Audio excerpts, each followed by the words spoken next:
Bonjour à toutes et à tous. Le mobile money fait ses premiers pas au Maroc grâce à la nouvelle solution lancée par un opérateur télécom marocain. Vous disposez désormais de votre porte-monnaie mobile en créant vos comptes directement depuis vos smartphones ou dans les agences du même opérateur. Cette solution permet plus d'inclusion financière et une dématérialisation du cash. Pour tout comprendre au mobile money, on reçoit aujourd'hui un expert IT et télécom, Khalid Ziani. Bonjour. Bonjour. Bienvenue sur le plateau de Médien TV. Alors, premier service de mobile money au Maroc. Déjà, le mobile money, comment cela marche? Alors, le mobile money, c'est un portefeuille électronique grâce au mobile avec lequel on est capable d'effectuer ses paiements, de recevoir de l'argent, de transférer de l'argent directement à partir de son mobile. Combien ça coûte? Ça coûte rien du tout à la souscription, puisque vous ne faites que charger votre compte mobile monnaie. Ça coûte au moment du chargement une petite commission et au moment du retrait une autre commission, du retrait en argent espèce. Très bien. Alors, le mobile banking, mobile money, est très répandu donc, en Afrique en l'occurrence. Le Maroc est-il un peu en retard par rapport à ses voisins africains, notamment d'Afrique subsaharienne? Oui, contrairement à ce qu'on peut penser, en fait, le Maroc, c'est une grande première. C'est le premier opérateur télécom qui lance la première solution de mobile money. Absolument. Il y a eu quelques tentatives avant, mais le cadre réglementaire au Maroc ne permettait pas la réussite de ce genre de lancement. Par contre, en Afrique, en Afrique, seuls 5% de la population est bancarisée. Bancarisé, absolument. Tout le reste des transactions, c'est le mobile money. Et donc le mobile money, l'exemple mondial d'ailleurs, c'est l'exemple du Kenya avec M-Pesa, qui a été lancé avec un opérateur télécom. Et la deuxième idée, l'idée qu'on se fait du mobile money, on le lie à des banques. En réalité, 95% des opérateurs de mobile money sont des opérateurs télécoms. Très bien. Vous avez parlé de bancarisation, d'inclusion financière. Quels sont les avantages du mobile money, d'abord pour les utilisateurs, puis plus tard Alors, pour les utilisateurs, en fait, les utilisateurs sont déjà habitués au mobile et notamment à toutes les opérations de recharge pour les minutes. Donc les Marocains savent comment recharger leur téléphone en minutes. D'ailleurs, c'est plus de 80% de la clientèle qui n'est pas abonnée et qui fonctionne avec le système de recharge. Pour la monnaie, c'est exactement la même chose. C'est les mêmes processus. Et c'est pour cela que les opérateurs télécoms sont les plus qualifiés pour opérer ce type de service. Alors, on parle aussi de réduction du cash qui circule, donc une dématérialisation du cash. Qu'est-ce que cela apporte à l'économie, bien sûr, combattre l'informel, entre autres? Oui, c'est la voie idéale pour combattre l'informel et réduire le cash. Le cash coûte très cher à l'économie marocaine et l'informel aussi. Malheureusement, le système bancaire, nous n'avons pas réussi à généraliser le système bancaire et il reste 45% de la population qui n'a pas de compte bancaire. Or, les politiques publiques doivent s'adresser à l'ensemble de la population. Et notamment également pour tracer les transactions ou rendre numériques les transactions ou rendre numérique même la monnaie, puisque la tendance mondiale, c'est que la monnaie va devenir numérique. On le constate dans la quasi-totalité des pays, et notamment les grands pays émergents. L'Inde, la Chine ont tous adopté des politiques de mobile money et donc tendent à rendre numérique la partie monétaire.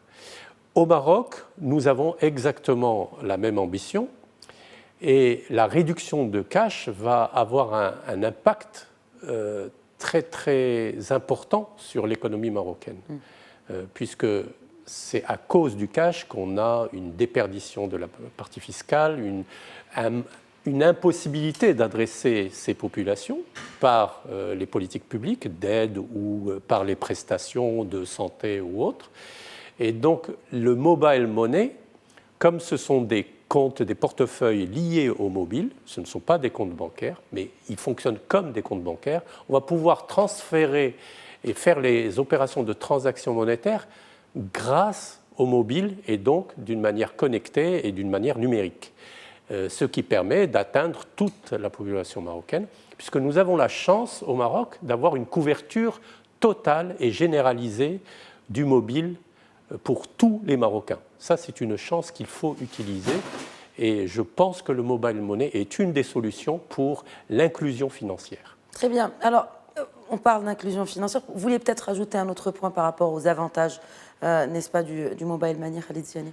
Oui, il y a d'autres avantages. En fait, c'est très pratique de pouvoir payer sans avoir de monnaie à rendre ou d'être payé sans avoir de monnaie à rendre, avoir la caisse en fin de journée automatiquement, et plus, il y a une autre particularité, c'est que le fait que le portefeuille monétaire soit sur le mobile, il permet en fait toutes les opérations de paiement, notamment par exemple, un exemple tout simple, payer le bus, le ticket de bus.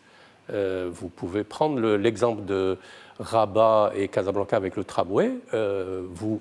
Les systèmes de billetterie du tramway de Rabat et de Casa sont prêts pour accepter le paiement par mobile. Grâce au mobile money, ça va être possible. C'est-à-dire que n'importe qui peut, en chargeant son compte mobile money, payer son ticket de bus uniquement par son téléphone. Ça, c'est un des avantages, mais tous les autres avantages. Vous pouvez recevoir vos prestations de santé, par exemple les remboursements de soins maladie, directement sur votre compte mobile. Vous pouvez...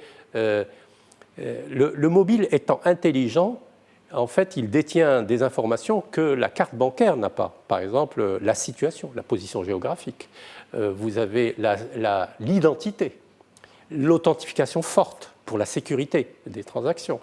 Tout cela est permis uniquement par le mobile, ce que ne permet pas la carte bancaire, par exemple. Et qu'est-ce que cela change justement à cet écosystème bancaire, finalement, d'adopter cette solution de mobile money?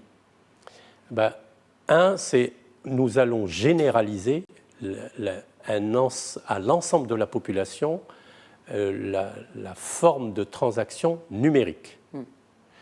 Et une fois qu'on a généralisé la forme de transaction numérique, cela apporte beaucoup d'avantages pour tout le reste des prestations de services qui doivent être payées, qui doivent être réglées. Donc, il n'a que des avantages par rapport au cash.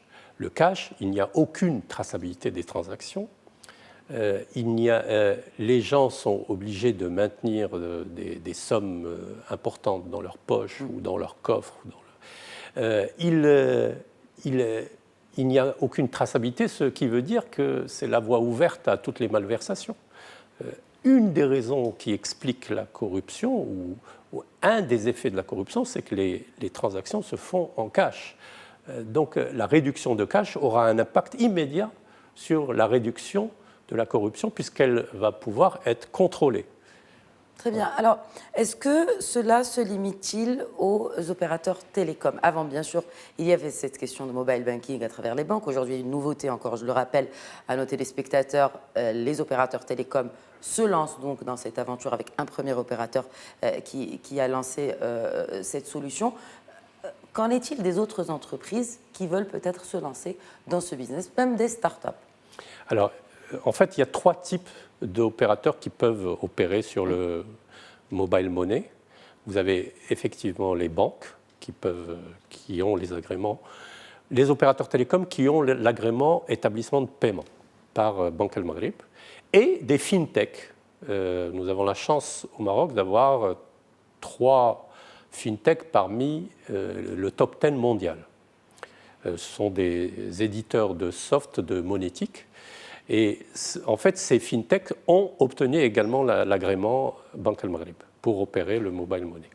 Donc ces 3 types d'opérateurs vont sortir leur solution. Et ils ont obtenu l'agrément de Banque El Maghrib. Donc ils vont sortir leur solution et chacun va sortir sa solution avec des avantages et des spécificités qui rendent service à la population. Il va y avoir une émulation, une concurrence sur les fonctionnalités de ce mobile money.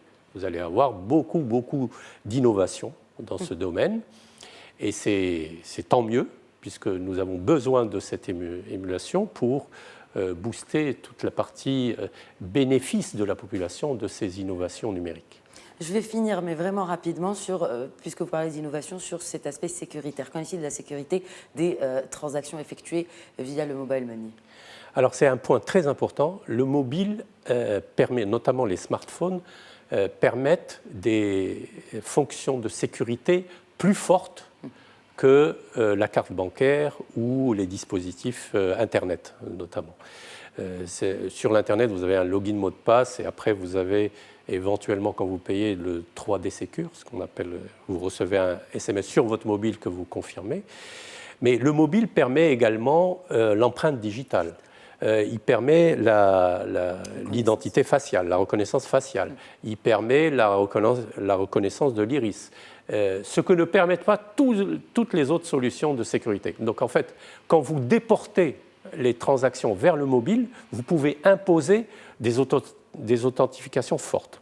Et j'ajouterais que comme c'est le cas, par exemple, le projet de la nouvelle carte d'identité marocaine prévoit qu'on puisse déporter l'identité de la carte d'identité vers le mobile. Donc ça va permettre d'avoir l'identité exactement comme si vous présentiez votre carte d'identité, mais avec en plus les informations de la carte d'identité, que sont les empreintes, la reconnaissance faciale. Donc c'est la sécurité optimale. Et c'est ce que permet le mobile, parce qu'il est intelligent et il est capable d'offrir le palier de sécurité que n'offrent pas toutes les autres solutions. La carte bancaire, le 3D Secure sur l'Internet ou même les solutions humaines. Vous savez, la seule façon actuellement, c'est reconnaître la photo de la carte d'identité par une personne. C'est insuffisant, c'est très insuffisant. Très bien. Merci beaucoup Khalid Zani pour ces explications sur le mobile money. Merci à tous de nous avoir suivis. Très bonne suite des programmes sur notre antenne.